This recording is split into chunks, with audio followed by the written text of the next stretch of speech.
3월 4일 사순절 셋째 날 새벽 기도회를 하나님께 올려드리겠습니다. 기도하겠습니다. 은혜와 전능의 하나님, 참 감사합니다. 오늘도 우리에게 새로운 호흡을 주셔서 우리가 이 아침에 전심으로 하나님께 찬양하며 기도하고 예배할 수 있도록 하시니 감사합니다. 세상 모든 것을 만드신 하나님께서 벌레만도 못한 우리 한 명 한 명을 너무 사랑하여 주셔서 우리를 구속하여 주시고 우리를 하나님께 가장 좋은 것으로 올려드리고 예배할 수 있도록 하시니 무한 감사합니다. 이 하루가 온전히 주님께 드려지는 하루가 되기를 원합니다. 예배의 자리에 나온 우리 한 명 한 명을 주님께서 지켜주시고 역사하여 주시옵소서. 이 시간 함께하여 주시옵소서. 예수 그리스도의 이름으로 기도드립니다. 아멘. 이 시간 우리 함께 찬양하겠습니다. 약할 때 강함 되시네.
오늘 하나님께서 이 새벽에 우리에게 주시는 말씀은 마태복음 5장 5절 말씀입니다.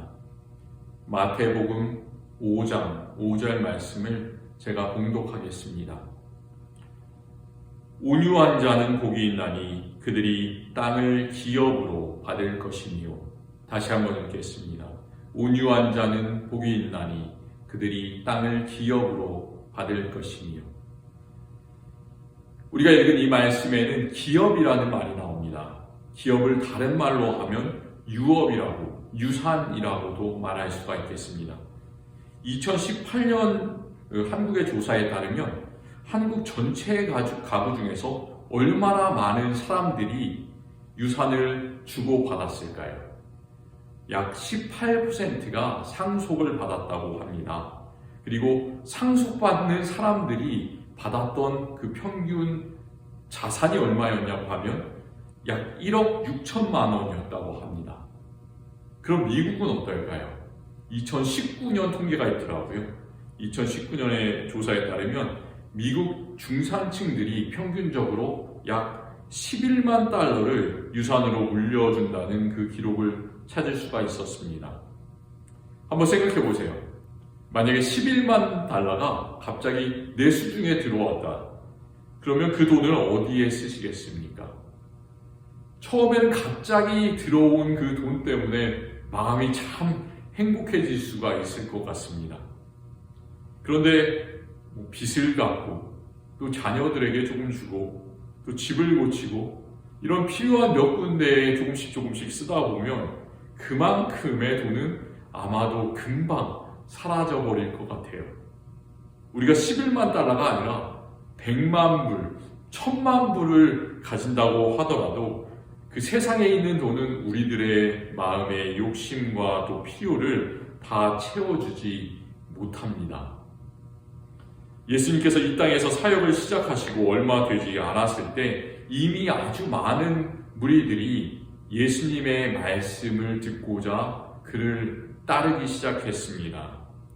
예수님께서는 산 위에 오르셔서 앉으시고 마태복음 5장부터 7장까지에 있는 그 말씀을 산상수훈을 말씀해 주시기 시작하십니다. 바로 첫 번째 말씀이 오늘 우리가 읽은 8가지 팔복에 관한 말씀입니다. 이 8가지를 우리가 찬찬히 생각해 본다면 이 8가지의 복은 세상이 생각하는 복과 아무것도 연결되지가 않습니다. 세상에서 말하는 복은 무엇일까요? 세상의 복은 바로 돈입니다. 많은 물질을 얻게 되는 것입니다. 그것을 복받았다고 말합니다. 그런데 예수님께서는 오히려 세상에 있는 복은 복이 없는 것과 같다고 말씀하십니다. 예수님께서는 가난하고 애통하고 온유하고 의에 줄이고 목마르고 마음이 청결하고 화평하게 하고 또 의를 위하여 박해를 받는 그런 자들이 복이 있다고 말씀하십니다. 예수님 주변에 있었던 그런 많은 사람들은 바로 그런 사람들이었습니다. 그들은 아무것도 가지지 못한 가난한 사람들이 참 많이 있었습니다. 그런데 예수님께서 세상이 생각하지 못하는 그런 복을 진정한 복이라고 말씀하셨을 때 그들은 마음속에 큰 위로를 받았으리라 생각합니다. 우리가 가난하다면, 우리가 마음에 그런 어려움을 갖고 있다면 예수님의 그 말씀 속에서 은혜를 받으시기 바랍니다. 위로를 얻으시기 바랍니다. 특별히 오늘 우리는 그 팔복 가운데서 세 번째, 온유한 자는 복이 있나니 천국이 저의 것이니요. 이 말씀을 함께 나누기를 원합니다. 이 구절에서 우리는 두 가지 단어를 좀 깊이 생각해 보려고 합니다. 첫 번째는 온유라는 단어이고요. 두 번째는 복이라는 단어입니다. 온유는 어떤 말일까요? 온유하다. 참 이해하기 어려운 단어입니다. 마태복음에서는 이 온유라는 단어가 3번에 걸쳐서 나옵니다. 첫 번째는 우리가 읽은 온유한 자는 복이 있나니 라는 구절이고요. 두 번째는 마태복음 11장 29절에서 예수님의 마음을 말씀하시는 구절입니다. 예수님께서는 나는 마음이 온유하고 겸손하니 나의 멍에를 메고 내게 배우라 말씀하셨습니다. 세 번째는 마태복음 21장 5절에서 예수님께서 이제 마지막으로 예루살렘 성으로 들어가실 때 그는 겸손하여 나귀 곧 멍에 매는 짐승의 새끼를 탔도다. 그 구약의 말씀을 인용할 때 나옵니다. 이렇게 세상이 생각하는 온유 그리고 세상이 생각하는 겸손은 약하고 무능력하고 이렇게 보잘것없는 부정적인 뜻을 가지고 있습니다. 그런데 성경이 말하는 온유함은 다릅니다. 그 뜻은 오히려 하나님의 섭리 안에서 하나님의 권능을 나타낸다라는 그 뜻이 온유라는 단어에 들어 있습니다. 우리가 그런 사람들이 되기를 원합니다. 겉으로는 약해 보이지만 하나님의 섭리를 따르는 사람, 그렇기 때문에 정말로 강한 사람들이 되기를 원합니다. 참 우리들은 겉으로 보기에는 약해 보이고 경제적으로 보기에는 가난하고 보잘것이 없지만 하나님께서 우리의 마음을 지배하고 계시기 때문에 우리는 승리의 사람이고 가장 강한 사람인 줄 믿습니다. 그때 우리가 받는 것은 땅을 기업으로 받는 그런 복입니다. 땅을 기업으로 받는 복. 세상의 복은 돈을 많이 버는 것을 말하지만 하나님께서 말씀하시는 복은 그런 복이 아니라 하나님의 은혜와 하나님의 관심이 우리에게 점점점 다가오는 것, 하나님의 놀라운 역사들이 우리를 향해서 팔을 뻗치는 것, 확장되는 것을 바로 복이라고 말씀합니다. 그래서 우리가 하나님의 그 친밀한 관계 속으로 들어가는 것이 바로 복입니다. 이 사순절 기간에 우리가 진정으로 온유한 자가 되어서 하나님의 진정한 복을 누렸으면 좋겠습니다.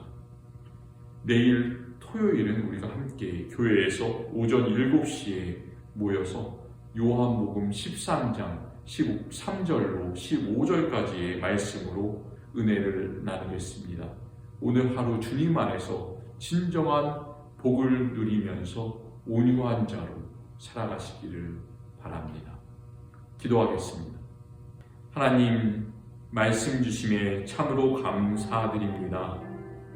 우리는 온유하지가 않습니다. 우리는 자랑하려고 하고 교만하려고 하고 세상에서 잘 살려고 합니다. 많은 돈을 버는 것이 복이라고 생각하면서 살아갑니다. 그렇지만 예수님의 마음은 다르십니다. 예수님은 온유하고 겸손하셔서 가장 낮은 자리에 오셔서 나귀 새끼를 타셨습니다. 하나님, 그 예수 그리스도의 겸손하고 온유한 마음을 우리가 본받게 하여 주시옵소서. 우리의 마음속에 있는 화남이, 우리의 마음속에 있는 분노가 온유함으로 바뀌게 하여 주셔서 진정으로 하나님께서 원하시는 큰 복을 누리면서 살아가는 우리들 되게 하여 주시옵소서. 모든 것들 감사드리며 예수 그리스도의 이름으로 기도드립니다. 아멘.